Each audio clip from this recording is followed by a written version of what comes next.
UDF കള്ളപ്രചരണ വേലകൾ നടത്തി എങ്ങനെയെങ്കിലും നിയമസഭയിൽ കടന്നുകൂടാനുള്ള ശ്രമമാണ് നടത്തുന്നതെന്ന് CPM ജില്ലാ കമ്മിറ്റി അംഗം വിജയൻ. ഉടുമ്പൻചോലയിൽ ഇപ്പോൾ സ്ഥാനാർത്ഥി പുറത്തുനിന്നുള്ള ആളാണെന്നും വിദ്യാഭ്യാസമില്ലാത്തവരാണ് LDF സ്ഥാനാർത്ഥികൾ എന്നുള്ള പ്രചരണങ്ങൾ ജനങ്ങൾ അർഹിക്കുന്ന അവജ്ഞയോടെ തള്ളിക്കളയുമെന്നും അദ്ദേഹം കൂട്ടിച്ചേർത്തു.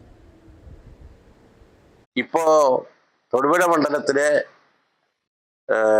ഉടുമ്പന്നൂർ സ്വദേശിയായ റോയി കെ പൗലോസ് ഇടുക്കി മണ്ഡലത്തിൽ വന്ന് മത്സരിക്കുന്നുണ്ട്. രാഹുൽ ഗാന്ധി 6500 കിലോമീറ്റർ അകലെ നിന്നാണ് വയനാട്ടിൽ വന്ന് മത്സരിച്ചത്. പ്രിയങ്ക ഗാന്ധിയും അത്രയും ദൂരം നിന്ന് താണ്ടിയാണ് വയനാട്ടിൽ വന്ന് മത്സരിച്ചത്. EM ആഗസ്റ്റി ഇവിടെ 3 പ്രാവശ്യം മത്സരിച്ചിട്ടുണ്ട്. അതിൽ 2 പ്രാവശ്യം ജയിച്ചു. അത് ഇടുക്കി മണ്ഡലത്തിലെ കട്ടപ്പനയിൽ നിന്നാണ് ജയിച്ചത്. അതുപോലെ UDF സ്ഥാനാർത്ഥിയായിരിക്കെ VT സെബാസ്റ്റ്യനും തോമസ് ജോസഫും മത്സരിച്ചതും ഇടുക്കി മണ്ഡലത്തിലെ കട്ടപ്പനയിൽ നിന്നാണ് മത്സരിച്ചത്. അപ്പൊ ഇവിടെ മണിയാശാൻ 10 വർഷം MLA ആയിരുന്നു. മണിയാശാനെ ഇവിടെ ഏതെങ്കിലും തരത്തിൽ ആർക്കെങ്കിലും കുറ്റം പറയാനാവുമോ? ആർക്കും കുറ്റം പറയാനാവില്ല. ജയേന്ദ്രസേന ഇവിടെ 15 വർഷം MLA ആയിരുന്നു. MLA കാണാനില്ല, കിട്ടാനില്ല.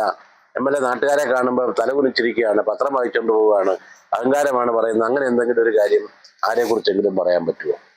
പിന്നെ വിദ്യാഭ്യാസമുള്ളവനെ തെരഞ്ഞെടുക്കണമെന്നാണ്. ആര്യാടൻ മുഹമ്മദ് അഡ്വക്കേറ്റ് ആയിരുന്നു. അദ്ദേഹം വൈദ്യുതി മന്ത്രിയായിരുന്നു ഉമ്മൻചാണ്ടി സർക്കാരിൽ 2011 മുതൽ 16 വരെ.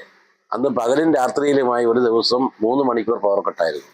6ാം ക്ലാസ്സുകാരനായ മണിയാശാൻ വന്ന് വൈദ്യുതി വകുപ്പ് ഏറ്റെടുത്ത് പ്രവർത്തിച്ചപ്പോൾ ഇപ്പോൾ കഴിഞ്ഞ 10 വർഷമായി കേരളത്തിൽ പവർ കട്ടില്ല.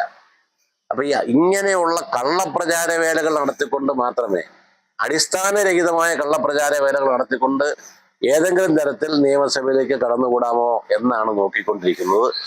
ജനങ്ങൾ ഇതെല്ലാം മനസ്സിലാക്കി മുൻപോട്ട് പോകണമെന്നാണ് ഞങ്ങൾക്ക് വിനയപൂർവ്വം അഭ്യർത്ഥിക്കുന്നത്.